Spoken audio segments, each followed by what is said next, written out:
Today I will show you how I did this really cool photo manipulation. So let's start.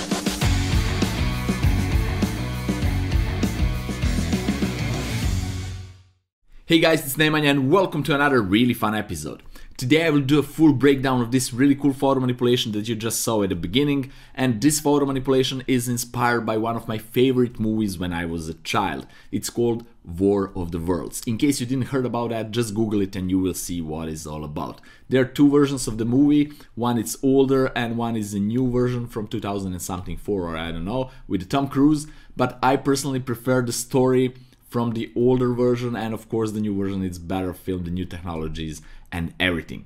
So before we start, I just want to say that it took me a while to make this photo manipulation because I needed to model those robots in Cinema 4D because I didn't have those models, and also to combine everything in Photoshop. It took me around 2.5–3 hours. So today I will show you how I did that, and without further ado, let the fun begin. I started by choosing a background. As you can see, this is a really cool street scene on a winter time, and now I just wanted to put my robots here on the street. But I didn't have any robots, so I needed to jump straight to Cinema 4D and model this guy out of scratch. It took me several hours. Then I duplicate this guy 2 more times, so I went with 3 robots, put them on a scene wherever I want them to be, render everything out and back to Photoshop. See those guys on the street? No? Well, now you definitely see them. I didn't like them, so I cloned them out using a clone tool. And I ended up with this really cool empty street. Then I put the robots in the scene, and I put a layer mask on one of the robots to make impression that he's behind the building coming in the street, and he will fire his laser and destroy everything in front of him. Then I added some haze to the robot at the back and some robot legs to blend them a little bit better with the scene, using my custom-made cloud brush with 20% opacity and some grayish color to paint over it, and that's it. If you want, you can go to my website and purchase this set of my cloud brushes for just $1.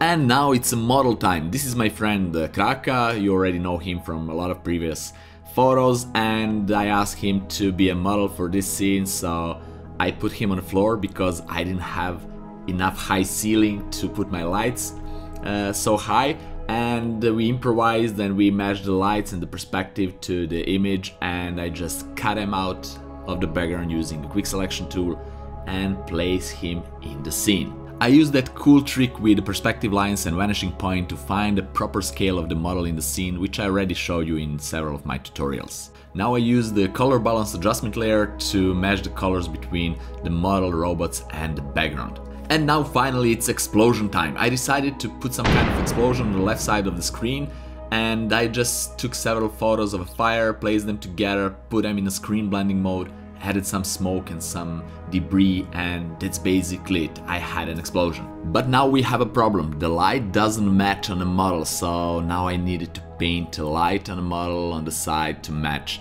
the light that's coming from the explosion, and I did that in a similar way like I already shown you in a tutorial about light painting, so check it out. So I got this result pretty easily. And now it's time for some visual effects. I created this gunfire using my smoke cloud dust brush and just painted the shape using few colors.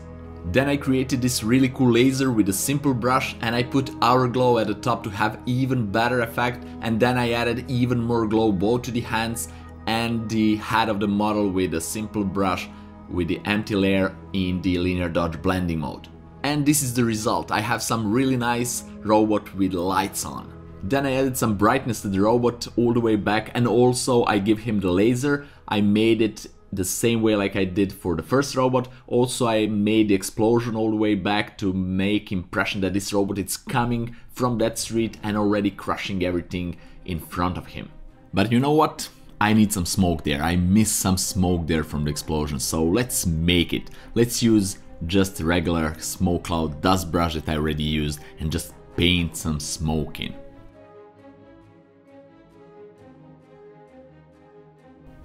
Also I wanted to add some color to the smoke from the fire, so I painted with some orangey color all the way up. And here is the final result of the smoke. I like it. I like how everything turned out. So what do you think, guys? Let me know down there in the comments below.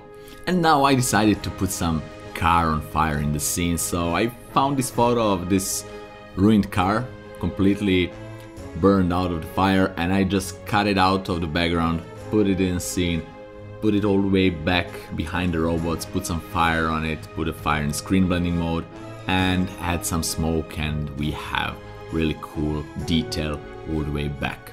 In the next step I added some shadows from that fire and also overall shadow of the robots down there on the floor.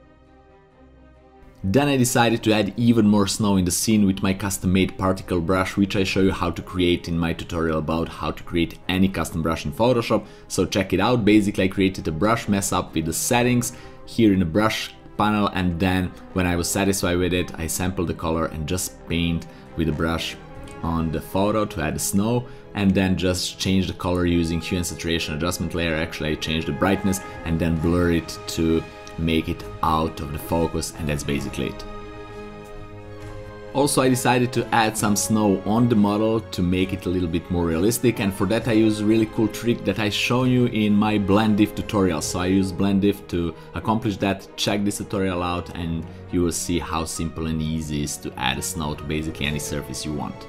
Also I decided to add a little bit more haze behind the model, and I did that using my custom made smoke cloud dust brush, just a few strokes, and that's it. See this building in the back?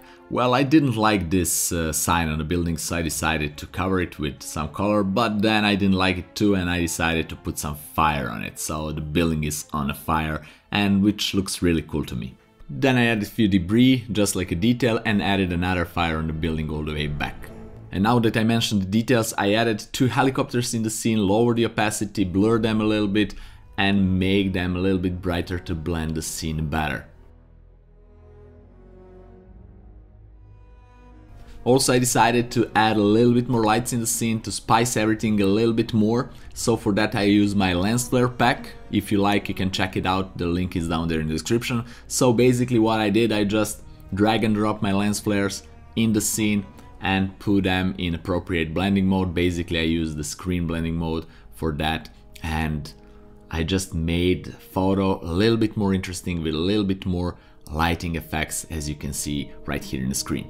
So this is before lens flares and this is after. Before and after. For me this is really cool addition. And at the end I just did the final color grading and the photo is finished. For color grading I used Adobe Camera Raw, so this is one of my favorite filters in Photoshop, you already know that if you're following this channel. And as you can see I just boosted some details and contrast. I boosted the shadows a little bit, lowered the saturation a little bit, then I do a split toning. I wanted to add those blue tones in the shadows, and also I like to do vignetting to have those darker corners to pay more attention on the middle of the image. Also some calibration to add a little bit more teal and orange look, just a touch of that, and I also desaturated the blues because I don't like them so much saturated, so I find some sweet spot that I like. Also a little bit more of aqua color, so similar like a blue, and I try to play with the luminance of the blues, but I leave them as they are. Also I play with the hue of orange because I like them a little bit more towards the red, but just a touch, and just to sharpen image a little bit. And by holding Alt Option key you can see the mask, what is white will be sharpened, and that's basically it about sharpening and everything else. And also I did a Radial Filter just to brighten the model a little bit, just to add a little bit more attention to this guy here. And when I was satisfied with the result I just played a little bit more with the split toning, just a touch. And also I just wanted to add a little bit blue with the temperature and just a little bit more to open shadows, and that's it. And here is the final result. I'm pretty happy how everything turned out. A lot of cool elements, details, a lot of effects, and yes, this could be even better, but consider the time I had for this image, I'm pretty happy with the result. And as I already said, this image was inspired by one of my favorite movies when I was a child, War of the Worlds, so I'm pretty happy with everything here. Right guys, so that's it for today. I really hope that you liked this video and that you got inspired from this one to create something really cool on your own. Also, I really hope that this video was helpful. It wasn't step-by-step tutorial like you used to, but it was still video full of tips, tricks and techniques, and you got full insight of how I did this photo manipulation. So if you like this content, if you appreciate this content, just press the like button down below, share it with your friends, and don't forget to subscribe in case you're not already, and also ring that bell to get notified about all the future episodes. Also guys, if you want to help me to make this channel even bigger and better, you can do that by visiting my Patreon page. The link is down there in the description, and also you will get some things in return, like the PSD file from this tutorial and all other PSD files from my photo manipulations, etc. So just check it out. Also guys, if you have any questions regarding to this video, please let me know down there in the comment section below. I will be glad to answer it. Have fun experimenting, and see you guys in my next fun tutorial. Bye bye.